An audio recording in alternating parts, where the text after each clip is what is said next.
नमस्कार, खबर भारत देख रहे हैं आप। मैं हूं आपके साथ राखी। खबरों की शुरुआत करेंगे, लेकिन सबसे पहले नजर सुर्खियों पर। मोदी कैबिनेट का मेगा विस्तार, 15 कैबिनेट मंत्रियों सहित 28 राज्य मंत्रियों ने ली शपथ, युवाओं को मिला मौका।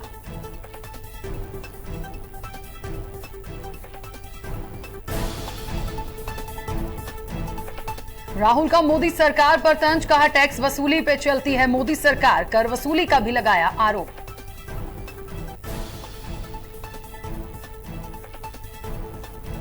यूपी मौसम का अपडेट, अगले 24 घंटे में बारिश के आसार, उमस भरी गर्मी से मिलेगी राहत।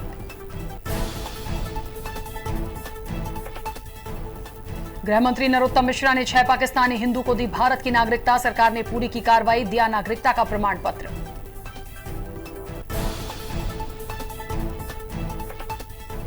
और राजधानी में आर्थिक तंगी से परेशान महिलाएं, बेरोजगार महिलाओं को भेंट की सिलाई मशीन, विधायक आरिफ मसूद ने की मदद।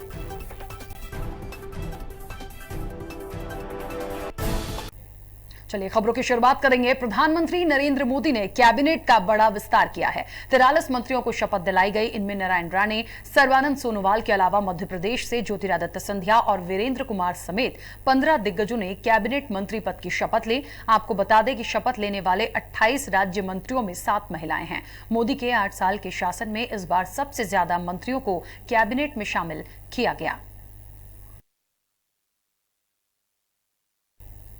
कांग्रेस के पूर्व अध्यक्ष राहुल गांधी ने पेट्रोल डीजल की कीमतों में बढ़ोतरी को लेकर केंद्र पर निशाना साधा है। कहा कि जनता की गाड़ी कमाई भले ही पेट्रोल या डीजल पर चलती हो, लेकिन मोदी सरकार पर वसूली पर चलती है। उन्होंने दिल्ली में पेट्रोल की कीमत 100 रुपए प्रति लीटर से अधिक हो जाने पर भी सरकार पर कर वसूली का आरोप लगाया।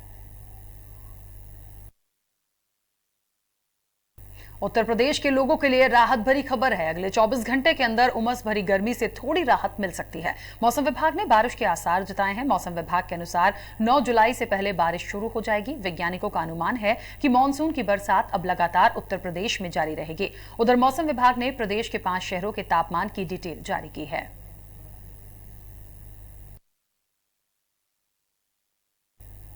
राजधानी के गृह मंत्री नरोत्तम मिश्रा ने भोपाल के 6 पाकिस्तानी हिंदू नागरिकों को भारत की नागरिकता दी। साथ ही सभी नागरिकों को नागरिकता का प्रमाण पत्र भी दिया। आपको बता दें कि गृह मंत्री नरोत्तम मिश्रा ने बताया कि ये पड़ोसी देश में धार्मिक आधार पर पीड़ित हिंदू शरणार्थी हैं, जिन्हें नागरिकता प्रदान करने की कार्रवाई मध्य प्रदेश सरकार ने पूरी की।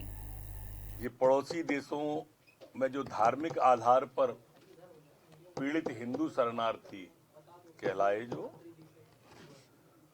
उन्हें नागरिकता प्रदान करने के लिए आज हम आदरणीय नंदलाल जी बैरागढ़ भोपाल से हैं, आदरणीय अमित कुमार जी बैरसिया रोड भोपाल से हैं, आदरणीय श्री अर्जुन दास जी मंदसौर से हैं, जयराम दास जी भी मंदसौर से हैं, श्री नारायण दास जी मंदसौर से हैं और श्रीमती सौसल्याबाई जी भी मंदसौर से हैं। इन सभी लोगों को भारत की नागरिकता प्रदान करने की आज कार्रवाई मध्य प्रदेश सरकार ने मध्य प्रदेश में पूर्ण की है। हम पाकिस्तान सिंध से आए थे, सिंध सिंजोरों से, और हमारे रिश्तेदार सब यहीं रह रहे थे, तो उन्होंने बोला कि आप यहाँ आओ और हम आपको साथ देंगे। पर 31 साल के बाद आज हमको ये नागरिकता प्राप्त हुई है। राजधानी में कोरोना महामारी के कारण आर्थिक तंगी और बेरोजगारी से परेशान महिलाओं को विधायक ने सिलाई मशीन भेंट की है, जिससे वो रोजगार से जुड़ सके। दरअसल राजधानी के मध्य विधानसभा के विधायक आरिफ मसूद ने कोरोना काल और पिछले समय लंबे लॉकडाउन के कारण आर्थिक तंगी से जूझ रही महिलाओं की मदद की। विधायक आरिफ मसूद ने कहा कि सरकार का बढ़ रही बेरोजगारी पर ध्यान नहीं है, इसलिए हमने आर्थिक तंगी से परेशान महिलाओं को रोजगार से जोड़ने का प्रयास किया। महामारी के चलते बहुत सारी मेरी विधानसभा की बहनें मेरे पास चक्कर लगा रही थी, और विशेषकर 1-2 की तो दुकान पर मैं गया। जब उनको मैंने सिलाई करते हुए देखा तो मुझे वहाँ ऐसा लगा कि अगर ये मशीनें हम इनको दे दें तो ये लोग घर बैठ के जो इस महामारी से परेशान हो रहे हैं तो अपने खुद का रोज़गार शुरू कर सकते हैं। तो ऐसे लगभग मैंने अपनी विधानसभा में तीनों क्षेत्रों में, मेरे 3 जोन रहते हैं, एक बुधवारा वाला एक जोन रहता है, एक जहांगीराबाद और एक ये नए भोपाल का। तो अभी यहाँ पे मैंने इनको ये दी है। उसके बाद अभी जहांगीराबाद जा रहा हूँ, इनके बाद बुधवारा। तीनों जगह पे लगभग काफ़ी मशीनें दी गई हैं और ये कोशिश की जाएगी कि अपनी विधानसभा में ऐसी महिलाओं को मशीनें देकर हम उनको रोज़गार देने का एक प्रयास कर सकें, क्योंकि सरकार पूरी तरह से नाकाम रही है रोज़गार दिलाने में, लोगों को आर्थिक मदद करने में। तो ऐसे समय में हम जो अपनी तरफ से कर सकते हैं वो करना चाहिए, उसका प्रयास किया। कोरोना काल के बाद भारतीय किसान संघ के प्रदेश कार्यकारिणी की बैठक भोपाल में आयोजित की गई। कोरोना की दूसरी लहर में भारतीय किसान संघ द्वारा किए गए सेवा कार्यों के संबंध में जानकारी दी गई, जिसके अनुसार सभी प्रांतों में किसान संघ की इकाई द्वारा गांव में जगह जगह सूखा राशन, भोजन पैकेट, सब्जियां और नगरीय क्षेत्र में दाह संस्कार के लिए लकड़ी और कंडे भी पहुंचाए गए। उधर विभिन्न अस्पतालों में ऑक्सीजन मशीन भी दान की गई। तो बहुत से विषय किसानों के ऐसे थे जिनका कि लिखित में हमने उनको ज्ञापन भी दिया, मौखिक चर्चा की है और बहुत सी चर्चा के लिए बहुत सी योजना भी ऐसी बनी है कि अलग अलग उनके साथ बैठना है।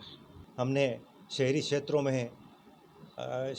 में लकड़ी और कंडे अंत्येष्टि के लिए उपलब्ध कराए हैं एवं गांव-गांव में भोजन के पैकेट, कच्ची भोजन सामग्री, ऑक्सीजन कंसंट्रेटर, इस प्रकार की सभी व्यवस्था हमारे संगठन की ओर से की गई है। दूसरा, इस समस्या का समाधान वैक्सीनेशन के माध्यम से हो सकता है। भारतीय किसान संघ ने 25 जून से 5 जुलाई तक विशेष अभियान चला करके गांव-गांव में जन जागरण अभियान चलाते हुए लोगों को वैक्सीनेशन के लिए तैयार किया, उनकी शंकाओं का समाधान किया। उसी का परिणाम है कि आज पूरे प्रदेश में गांव-गांव में वैक्सीनेशन बहुत तेजी से चल रहा है। राजधानी में बढ़ती दुष्कर्म की घटनाओं को लेकर संस्कृति मंत्री उषा ठाकुर का बयान सामने आया। उन्होंने कहा कि प्रदेश के मंत्री बेटियों से ज्यादती के आरोपियों को सड़क पर फांसी दिलाएंगे। साथ ही उन्होंने कहा कि अपराध सार्वजनिक है तो सजा एकांत में क्यों, अपराध सार्वजनिक तो सजा भी सार्वजनिक होना चाहिए। अंग्रेजों का कानून बदलना पड़ेगा, तभी ऐसे अपराधियों में दहशत होगी। फांसी दो पर चौराहे पर दो, इसके लिए मैं हस्ताक्षर अभियान चलाऊंगी, सरकार से सिफारिश भी करूंगी। देखिए, कानून बहुत सख्त है मध्य प्रदेश में और हम सबको गौरव होना चाहिए कि मध्य प्रदेश पहला प्रदेश है जिसने छोटी बच्चियों के बलात्कारियों के लिए फांसी की सजा तय की और फास्ट ट्रैक अदालतों में मुकदमे चलाकर धड़ाधड़ फांसी देने का काम भी तुरंत हो रहा है। ये चिंता सरकार और कानून कहीं कमजोर नहीं, संवेदनशील है, बहुत मजबूत है। और समाज को अपना आत्ममूल्यांकन करना होगा कि कहाँ संस्कारों में कमी आ रही है, क्यों संवेदनशीलता हमारी इतनी समाप्त होती जा रही है। जब तक हम हमारी नई पीढ़ी को अध्यात्म से, संस्कारों से, संस्कृति से नहीं जोड़ेंगे, तब तक इस प्रकार की नर पिशाच घटनाएं बढ़ती हैं और हम सबके लिए अपार कष्ट की बात है। वो दुष्ट छूटेंगे तो एक भी नहीं। राजधानी में 18 तारीख के लॉकडाउन को लेकर भ्रामक खबरें फैलाने वाले को चिन्हित कर कार्रवाई की जाएगी। आपको बता दें कि अगर कोई भी फर्जी भ्रामक खबरें वायरल करता है तो उसके खिलाफ सख्त से सख्त कार्रवाई की जाएगी। कोई भी मैसेज बिना तस्दीक किए मजे के लिए आप फॉरवर्ड नहीं कर सकते। सबको चिन्हित किया गया है। कुछ लोगों ने फॉरवर्ड किया था उसके इनएडवर्टेंटली, उनको भी सावधान किया गया है, सचेत किया गया है। किसी प्रकार की कोई मैसेजेस विदाउट तस्दीक किए ऐसे ही मज़े के लिए फॉरवर्ड नहीं करना है। और जिन लोगों ने डेलिबरेटली किया उनके विरुद्ध कार्रवाई की जा रही है आइडेंटिफाई करके। ये सब भ्रामक खबरें हैं, रूमर्स हैं, इन पर ध्यान ना दें। और ये बात जो है कलेक्टर महोदय के माध्यम से भी, शासन के माध्यम से भी, हमारे माध्यम से भी रेगुलरली सोशल मीडिया पे भी और प्रेस के माध्यम से भी कहते आए हैं। कृपया करके किसी प्रकार की कोई भी भ्रामक खबरों पर ध्यान ना दें और अनावश्यक बिना वेरीफाई किए फॉरवर्ड ना करें। अगर आप फॉरवर्ड करते हैं तो जिम्मेदारी आपकी है।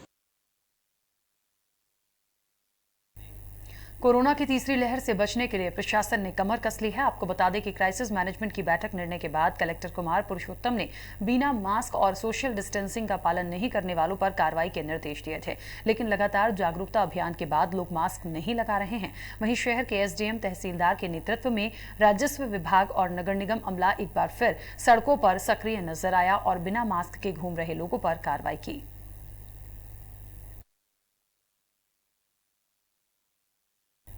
शाहजहांपुर जिले के मक्सी वैक्सीन सेंटर पर अचानक भीड़ ने जमकर हंगामा किया। वैक्सीनेशन के लिए पहुंचे लोगों ने सोशल डिस्टेंसिंग की धज्जियां उड़ाते हुए नजर आए। वैक्सीन सेंटर पर बढ़ती भीड़ को देखते हुए आखिरकार पुलिस को बुलाना पड़ा। इसके बाद हालातों पर काबू पाया गया। आपको बता दें कि वैक्सीन सेंटर पर शाहजहांपुर जिले से सटे देवास और उज्जैन जिले के लोग भी वैक्सीनेशन के लिए पहुंच गए, जिससे अचानक भीड़ बढ़ गई और हंगामा हो गया।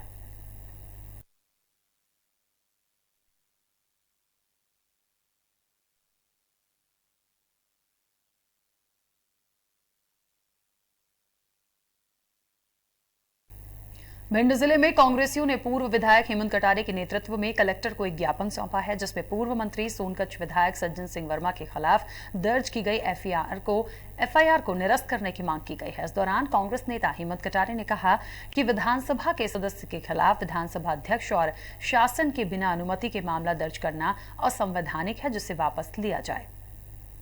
जिला कांग्रेस के नेतृत्व में माननीय जिला अध्यक्ष जी के साथ और सभी वरिष्ठ कांग्रेस के नेताओं के साथ मिलकर के माननीय कलेक्टर साहब को ज्ञापन सौंपा गया राज्यपाल जी महोदय के नाम।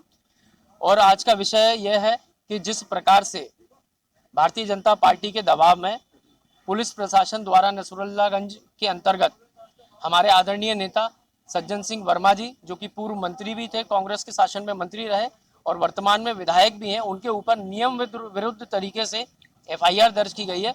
उसको निरस्त करने के लिए हम लोगों ने यहाँ पे ज्ञापन सौंपा है और साथ ही ये मांग भी करी है, यदि ऐसे इसको निरस्त नहीं किया जाता है और यदि इस प्रकार की द्वेष भावना रख के कार्रवाई की जाती है तो हम लोग आगे चल के और भी उग्र प्रदर्शन करेंगे। मध्य प्रदेश के पन्ना जिले में उस वक्त हड़कंप मच गया जब पन्ना शहर के पास लगे हुए गांव चांदमारी में एक साथ 14 बच्चों को सर्दी जुकाम और बुखार के लक्षण मिले।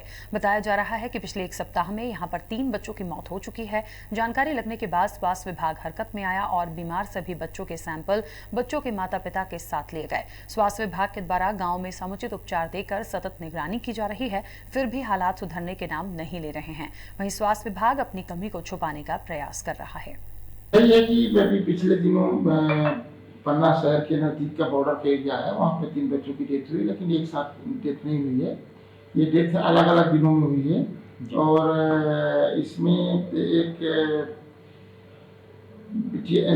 लड़की है विनीता कौर, उसको बुखार आ रहा था और एक प्राइवेट डॉक्टर को दिखाया था उन्होंने। 27 तारीख को उसकी डेथ हो गई। बुखार आ रहा था लगातार। एक रश्मि आदिवासी, उसको भी करीबन 10 से 15 दिन से बुखार आ रहा था। 26 तारीख को डॉक्टर जितेंद्र खरे को दिखाया भी था, उन्होंने उसको भर्ती करने की सलाह दी थी, लेकिन वो भर्ती ना करके घर से अपनी दवाई करते रहे और 2 तारीख को उनकी डेथ हुई है। तीसरी है संजय शिव आदिवासी है। ये बच्चा 2019 से बीच में एनआरसी में भर्ती होता रहा है और 2-3 बार एनआरसी में भर्ती हुआ था। इसको ब्लड भी चढ़ाया गया था, इसकी टीबी की जांच भी हुई थी, दवाई भी टीबी की। चूँकि बच्चे जब वजन कम हो जाता है या खाते पीते नहीं है तो उसकी जांच कराना आवश्यक हो जाता है। टीबी का सस्पेक्टेड कारण हो सकता है कि संभावना, उसको पूरी दवाई भी चली थी, घर भी आ गया था वो। और इसके बाद इसको बीच में खाना बंद कर दिया था और ये इसके बाद अस्पताल नहीं आया और दुर्भाग्य से इसकी डेथ 27 तारीख को हो गई। शाजापुर जिला प्रशासन ने कोरोना गाइडलाइन पालन करवाने के लिए अब फिर से सख्ती बरतना शुरू कर दिया है। पुलिस ने सड़क पर घूमते हुए लोगों पर गाइडलाइन का पालन नहीं करने और बिना मास्क के घूमने पर कार्रवाई करते हुए अस्थायी जेल भेजा। वहीं उन्हें कुछ देर बाद ही सख्त हिदायत देते हुए छोड़ दिया गया। अधिकारियों का कहना है कि कोरोना संक्रमण की रोकथाम के लिए ये सख्ती बरतना आवश्यक है, जिससे लोग नियमों का पालन करते रहें और लोगों को जागरूक करने के लिए इस तरह के अभियान अब लगातार जारी रहेंगे। लोगों को अस्थायी जेल में हमने रखा है, ये प्रतीकात्मक है। लोगों को इस बात का भान होना चाहिए कि कोरोना से अभी हम निपटे नहीं है। कोरोना हमारे लिए अभी भविष्य की चुनौती है और हम लोगों ने अभी तक कोरोना के दुख दर्द खूब सहे हैं। हमको अभी निश्चिंत होने की जरूरत नहीं है। हमें अभी भी जो है वो मास्क लगा करके रहना है। मध्य प्रदेश स्वास्थ्य विभाग की एनएम महिला स्वास्थ्यकर्मी ज्ञापन देने स्वास्थ्य मंत्री प्रभुराम चौधरी के शासकीय आवास पर पहुंची, जहां एनएम महिला स्वास्थ्यकर्मी ने अपनी मांगों को लेकर सरकार के खिलाफ विरोध प्रदर्शन किया। वहीं स्वास्थ्यकर्मी रेखा सिसोदिया ने कहा कि मध्य प्रदेश के एनएम महिला स्वास्थ्यकर्मी को जीएनएम का परीक्षण करने के बाद भी पदोन्नत नहीं किया जा रहा है। सरकार अन्य विभाग को कार्यभार दे रही है, लेकिन एनएम को क्यों रोका जा रहा है? वहीं स्वास्थ्यकर्मियों का कहना है कि हमें सरकार से अपनी वेतन वृद्धि नहीं चाहिए, हमें पदोन्नति चाहिए। इससे पहले भी हम प्रमुख सचिव मंत्रालय को अलग अलग विभागों में ज्ञापन दे चुके हैं, हमें सिर्फ आश्वासन भी दिया जा रहा है। वैक्सीनेशन टीकाकरण में हम अपनी सेवाएं दे रहे हैं, हम पूरी ईमानदारी से अपना काम कर रहे हैं। अगर सरकार हमारी मांगों को नहीं मानती तो आगे हम उग्र आंदोलन करेंगे। पूरे मध्य प्रदेश की एनएम लोग जिन्होंने जीएनएम का कोर्स किया है उनको हमारे विभाग के अफसरों को हजारों बार आके आवेदन किया है, मगर वो यही बोलते अभी आपकी फाइल चल रही है, अभी आपकी फाइल चल रही है। और सपना लोवंशी मैडम बोलती है अगर हम आपको कार्यभार दे देंगे, आपको आगे का पोस्ट दे देंगे तो आपकी जगह हम किससे काम करवाएंगे, जबकि 2500 एनएम लोगों की पोस्टिंग हुई है। अगर वो ऐसा बोलती तो फिर हमको ट्रेनिंग नहीं करवाना थी। हम लोगों ने कितना ट्रेनिंग, विभागीय ट्रेनिंग किया है। और जब जीएनएम से बीएससी को पोस्टिंग दे रहे हैं, बीएससी से एमएससी वालों को पोस्टिंग दे चुके हैं, कार्यभार दे चुके हैं, और डॉक्टरों को कार्यभार अन्य विभाग में सबको कार्यभार दे चुके हैं, प्रमोशन दे चुके हैं, फिर एनएम को ही क्यों नहीं दिया जा रहा है। मध्य प्रदेश की प्रभारी राज्यपाल आनंदीबेन पटेल से मुख्यमंत्री शिवराज सिंह चौहान ने मुलाकात की, साथ ही राजनीतिक मुद्दों और सरकार के कामकाज से संबंधित चर्चा की। जानकारी के अनुसार मध्य प्रदेश के नवनियुक्त राज्यपाल मंगू भाई छगन भाई के बुधवार रात भोपाल पहुंचने और गुरुवार को मध्य प्रदेश के राज्यपाल के तौर पर शपथ लेने की चर्चा है। ऐसे में मुख्यमंत्री शिवराज सिंह चौहान ने प्रभारी राज्यपाल से मुलाकात कर उनके सहयोग के लिए धन्यवाद दिया। कांग्रेस प्रवक्ता नरेंद्र सलूजा ने बयान देते हुए कहा कि गृह मंत्री नरोत्तम मिश्रा को बर्नाल ट्यूब का पूरा कार्टून भेजेंगे, क्योंकि शिवराज के कारण इसकी जरूरत रोज महसूस होती है। वहीं उन्होंने कहा कि इंदौर के कार्यक्रमों में हमें बुलाया तक नहीं गया। आपको बता दें कि नरेंद्र सलूजा ने शिवराज पर तंज कसते हुए कहा कि कैबिनेट में नर्मदा परियोजनाओं के टेंडर्स की जलन तो सभी ने देखी है कि किस प्रकार ये जलन भाजपा कार्यालय से लेकर दिल्ली तक पहुंची है। साथ ही उन्होंने कहा कि जब तक शिवराज हैं, नरोत्तम को रोज बरनौल की जरूरत पड़ेगी, इसलिए हम उन्हें बरनौल का पूरा कार्टून भेजेंगे।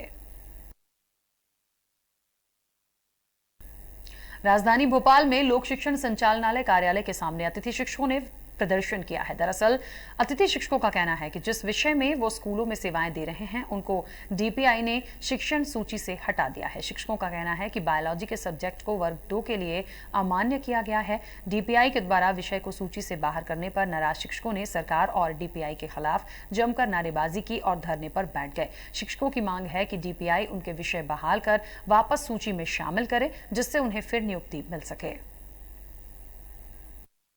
साल से बेरोजगार है सर, अभी 6-6, 7-7 हजार रुपए खर्च कर लोग गाड़ी हायर कर आए सर, हम लोग कहाँ से लाएंगे? आप लोग ने अति कर दी है इन ऑफिसर्स को, एसी में बैठकर इनको समझ में नहीं आ रहा है। हम कैंडिडेट्स इतना परेशान हो रहे हैं बिना क्या, आप बताइए हमारी गलती क्या है? आप कियावत मैडम को बुलाइए, आज चलिए हमारे साथ, आप please make her answerable, such A lady who made the.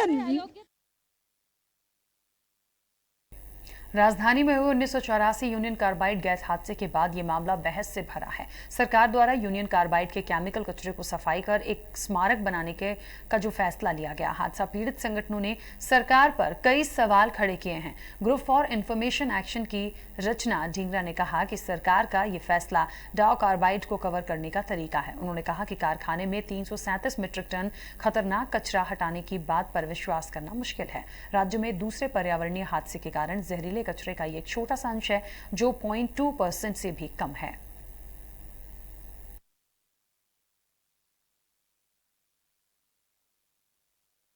कि एमआईसी प्लांट ऑपरेटर थे फैक्ट्री में जब वो चलती थी, उनको बहुत सारा नॉलेज है, फर्स्ट हैंड नॉलेज है कि क्या क्या वहाँ पर कैसे कैसे कचरा डंप किया गया है, तो वो अपनी बात रखेंगे। पर कुल मिला के हम ये कह रहे हैं कि ये जो हाल में अभी एक 337 मीट्रिक टन जहरीले कचरे को उठाने की बात की गई है, ये जो सरकार की जो योजना है कि यहाँ पर स्मारक बनाया जाएगा, ये पूरी तरह से एक प्लान्ड कवर अप है डाउ केमिकल के पर्यावरण और लोगों के खिलाफ अपराधों को दबाने के लिए। यहाँ मंत्री जी का कहना है कि सिर्फ 350 मीट्रिक टन कचरा दबा है, जबकि इस देश की 17 सर्वश्रेष्ठ केंद्रीय एजेंसीज ये बता चुकी हैं कि यहाँ पर 1.7 लाख टन से भी ज्यादा जहरीला कचरा दबा हुआ है। सिंगरौली जिले के विंध्य थाना क्षेत्र के तहत पुलिस 5 आदतन आरोपियों को गिरफ्तार किया है। वहीं पुलिस ने आरोपियों के कब्जे से 6 बाइक जब्त कर चोरी की सामग्री बरामद की है। दरअसल क्षेत्र में हो रही लगातार चोरियों की वारदात पर अंकुश लगाने के लिए पुलिस अधीक्षक वीरेंद्र कुमार सिंह ने निर्देश दिए थे, जिसके बाद पुलिस ने टीम बनाकर आरोपियों की धरपकड़ शुरू की थी। आपको बता दें कि पुलिस ने ये कार्रवाई उस वक्त की थी जब आरोपी जंगल में बैठकर नई चोरी की योजना बना रहे थे। फिलहाल पुलिस ने मामला दर्ज कर जांच शुरू कर दी है। ये लगभग जो जब्त हुआ है सामान, बाइक भी है, कुछ सामान भी है। ये कुल मिलाकर कितने मूल्य का होगा?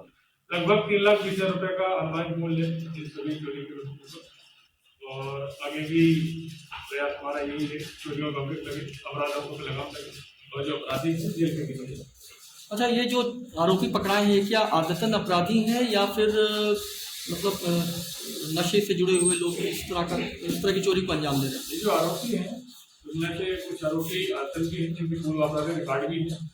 कुछ आरोपी ऐसे हैं जो लगातार वारदातें करने के बाद भी पुलिस की गिरफ्त में नहीं आ रहे हैं, उनके आपराधिक रिकॉर्ड नहीं है, लेकिन जल्द ही ऐसे लोगों को भी चिन्हित करके उनको भी जेल में जाएगा। जिला राजगढ़ के नरसिंहगढ़ तहसील के बोड़ा थाना इलाके का एक पूरा मामला सामने आया है, जहां अवैध शराब पकड़ने गई पुलिस पर कंजरों ने लाठियां भांजी। हमले में 4 पुलिसकर्मी सहित थाना प्रभारी अर्जुन सिंह मुजालदे गंभीर रूप से घायल हुए हैं। उन्हें गंभीर चोटें आई।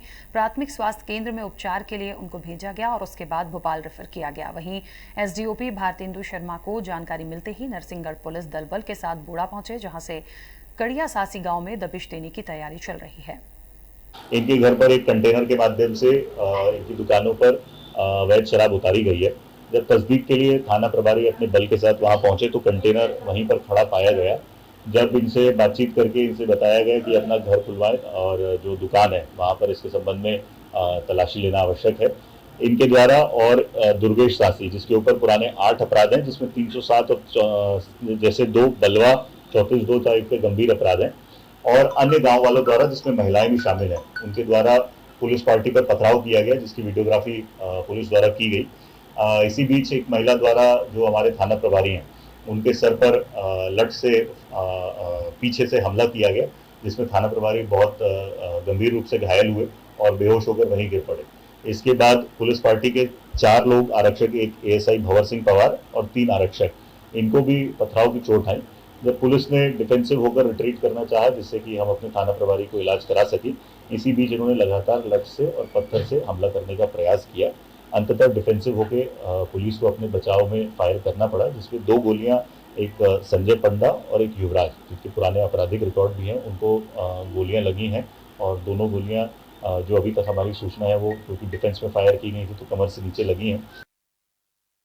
शुजालपुर के विधायक कार्यालय में भाजपा के कार्यकर्ताओं ने जनसंघ के संस्थापक डॉक्टर श्यामा प्रसाद मुखर्जी की 120वीं जयंती मनाई, जिस पर सभी कार्यकर्ताओं ने डॉक्टर मुखर्जी की तस्वीर पर माल्यार्पण कर उन्हें श्रद्धांजलि देते हुए उनके जीवन काल पर प्रकाश डाला। इस कार्यक्रम में भाजपा नेता अशोक नायक, विजय बैस, संजय शर्मा, किशोर खन्ना, अभिषेक सक्सेना और पार्षद नीरज जैन सहित बड़ी संख्या में भाजपा कार्यकर्ता उपस्थित हुए। और इसी के साथ इस बुलेटिन में फिलहाल इतना ही। आप बने रहिए खबर भारत के साथ।